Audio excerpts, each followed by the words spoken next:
Welcome to Breaking Par with Bernard Sheridan, the golf instruction podcast that helps you take control of your game.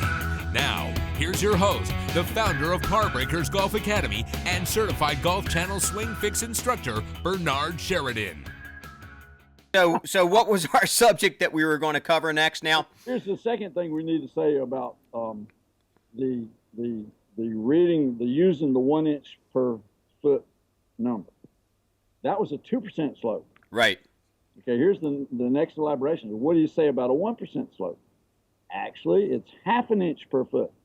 Sure. So the way that we understand the slope is every time the slope changes, the mathematical equation changes due to the slope. So in other words, if it's a 1, it's going to be half as much as a 2.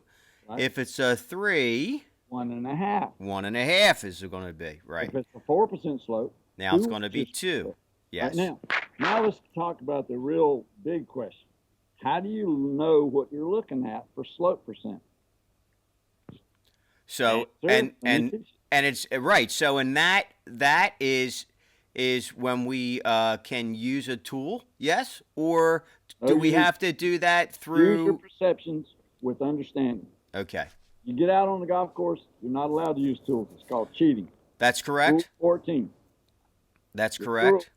You cannot use tools. You can't look crap up in the book. It's cheating. You get kicked off of the tournament. You get disqualified. That's true. You don't get a stroke penalty. You get DQ'd. Right. Cheat. Golf is a game of skill. That means you have the skill to use your perceptions and movements knowledgeably by understanding what you're looking at and then controlling your body. That's a skill. So how through visuals can we tell slope? Okay, here's the way you do it. Slope is defined as run over rise. That's basic 5th grade geometry. What run over what rise? A run up and down the fall line, how much does it rise or drop when you go 100 units? For example, if you walk straight down the fall line direction away from the hole 100 inches, and you say, how much did that grass lower in elevation from what it was right at the bottom of the lip? And if the answer is it's 1 inch lower 100 inches down the hill, that's a 1% slope. If it's 2 inches lower 100 inches down the hill, that's a 2% slope. 2 out of 100 is why they call it a percent. If it's 3 inches lower down 100 inches down the hill, then that's a 3% slope. Okay, now I'm telling you straight up that as a matter of reality, 2% is very common. Yes. Right. And I have found that too. I mean, when I have taught students this method at different golf courses, and we went out on a practice green or chose any green on the golf course, the bulk of what we ran into was 2% slope. Right. All right. So let's just kind of walk a student through the process of doing this a couple of times. Yep. First, you find the fall line so you can know where to walk. Yep. That's uphill, true. Downhill, straight through the hole. Yep, and let's just for the folks out there, that fall line again is the only straight putt on the green. It's on the flat area through the hole. Yes. Okay, now if you putted 6 inches to the right, straight uphill on the same flat area to the right of the hole, you'll go parallel to the fall line that goes through the hole. Right. That's the definition of a flat area. There's a whole infinite number of parallel fall lines that are exactly lined up like a grid. Sure. Okay, so there's just one that goes through the hole. Right, exactly, of course. But all the directions, they're all parallel. Sure, because if they move the hole to a different point in the green, you're still going to have that. It's going to be on one of those parallel fall lines. Right, so long as it's moved from the same flat area. Yes. Okay. All right, so basically, you stand at the hole and you say, well, how many inches is 100? Where is 100 inches? And the answer is it's 3 putter flips. Okay. 3 putter lengths straight down the fall line is about 100 inches. There you go. Okay. Now, if you go down there and you find that spot of grass on the fall line 100 inches away, now you got to ask the question, how much lower is it than the bottom grass on the bottom of the lip at the hole, 100 inches uphill? Okay. What's the difference between those two? All right, here's a little trick to do that. Imagine you're going to build a foundation wall like a brick wall, and the first thing you do is you put a level string across, and then you build your bricks up to the level string, right? Yes. Yep. All right, well, let's pretend like we're pulling the string out of the hole, and we're pulling it level because we're going to build a little wall above the fall line. Yep.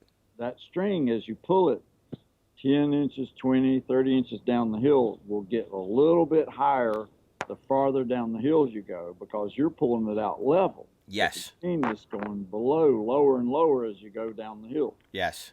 Once you pull the string out to 100 inches, what's the difference between where the string is in the air and where the ground is below you?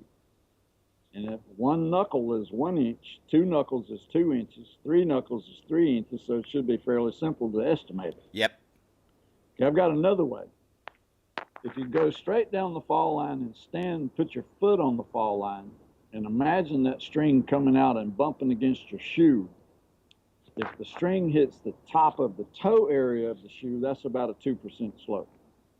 If it hits the middle of your laces on your shoe, that's about a 3% slope. If it hits the ankle bone on your foot, that's about a 4% slope. Sure. So you got to do this several times before you can kind of get good at it. But basically, once you see something that looks like a 2% slope, just go ahead and use 1 inch per foot for brake and see what works. Now, 3 feet, play 3 inches. For our listeners, when they do that, and they're at the golf course that they normally play, because the average player, they'll play 3 or 4 golf courses in their area. That's pretty much what they play. So once they understand that slope on that golf course, they say they pick one green. Pretty much the slope, the architect is going to make that slope the same over the course of the entire golf course, correct? Well, once you've gotten familiar with a 2% slope, it's a whole lot easier to recognize it anywhere on Earth. Yeah. You just got to look at them some. Got to get used to them some. Right. So it's just familiarizing yourself with what the slopes are, and then it doesn't matter what golf course you are, your brain will register that and say, hey, that's 2% slope. That's a 2% slope. Right. Yeah. And so you're off to the races on a pretty good effort. Yeah. Yeah. Okay, now let's kind of ball this up and don't leave it just math. Yep.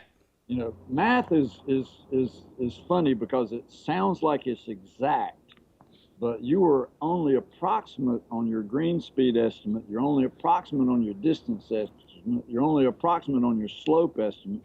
You're only approximate on your flatness estimate. And so the math looks good, looks perfect, looks wonderful, looks like you couldn't possibly argue with it, but that'd be dead wrong. It's stupid. It's approximate. Right. Okay, so you use a little rule of thumb, 1 inch of brake on a 2% slope for every foot. It's a rule of thumb, people. It's only the beginning. It's probably very good, especially for shorter putts, where there's not really any question about what you're looking at for flatness. The farther away from the hole you get, the more the flatness assumption starts to get a little raggedy. Right. A 10-foot putt's not going to be as flat as often as a 4-foot putt. Sure, of course. At any rate, so it's approximate, people, but it's darn good, very good. If you don't have anything other than that, go with it. Right. But there is another stuff to go with. There's a whole nother level of micro adjusting this math stuff to get it even better. It's not replacing the math, it's adjusting the math to be a little more accurate. Right. And that means you quit using numbers and you just deal with whatever it is. You don't try to say that's a 2% slope. You say, okay, now I'm going to go really good, and I'm not going to care what the number is. I'm just going to look at what it is and deal with it. Right. That's a more precise way of doing it. Sure. So when you do that, the putting zone, we teach 3 different methods to imagine exactly what will happen with whatever you face. And that will adjust the aim. And there's 3 of them, and they'll give you the same answer 3 times. And so those 3, I'll send you an email about that. If you want to know that, send me an email, and I'll send it to you in the PDF for free. Excellent. Excellent. So if because we're kind of running out of time here, and we've covered a tremendous amount of information for our listeners, that I think that there's, I mean, as a guest, this is a on Breaking Par. This is one that'll be in the annals of the shows because it's tremendously chock full of information that can be gotten nowhere else other than through you. So this Let's is do one on distance control. yeah. So Yeah, I mean, we did that. it's great stuff. So to summarize all this, or I don't want to say summarize it, but as we come to a close here, what I want to do is just have you let all our listeners, and we call them out there in Par Nation, how they can get in touch with you directly if they want you to email them information, or if they want to find out more, or if they want to take do some classes with you or things like that. How will they go about that? Other than doing it, let's say, with me, who's a coach, and I mean, and they can do it with me too. But there's so much more that they could get directly from you than they could from me. Even though I know a lot of it, and I feel like I'm pretty darn good at it, but there's nobody as good as the sensei. Okay, well let's just say, putting zone, PUTTINGZONE, one word, .com. Putting zone is the easiest way. You go online, you go putting zone, you'll see my contact information, which will be my name, how to spell it, my email, and my telephone number. Good. And my address and all that. So puttingzone.com. My email, puttingzone.com, that's the best way. My name is spelled with a Geoff. Right. Mangum, Mangum. And my email is jeff.mangum@gmail.com. So Okay. Jeff with a dot and a Mangum at a Gmail, that's me. Okay. My telephone number is area code 336-340-9079. That's 336-340-9079. And you can send me a text or you can call me on the phone. If I'm not teaching, I'll talk to you for hours and hours, no problem. Send me an email. I'll send you PDFs about how to read putts, how to do distance control, how to stroke straight, all that for free. If you want to get the book, that's $9.95 for the PDF. It's 280 some pages. Give you a headache. Yeah, that's what I said. I said it make your brain hurt. So Well, yeah, so but it's not too bad in small doses. Right. So, Jeff, it's always an absolute pleasure to speak with you. I'm so glad that you were able to be on the podcast and take the time to speak with us. So, I'm gonna. And I'm looking forward to. I'll try to touch base with you on Thursday, so that we can just kind of, see each other just for a short period of time during the show. That would be wonderful. PGA Merchandise Show on Thursday.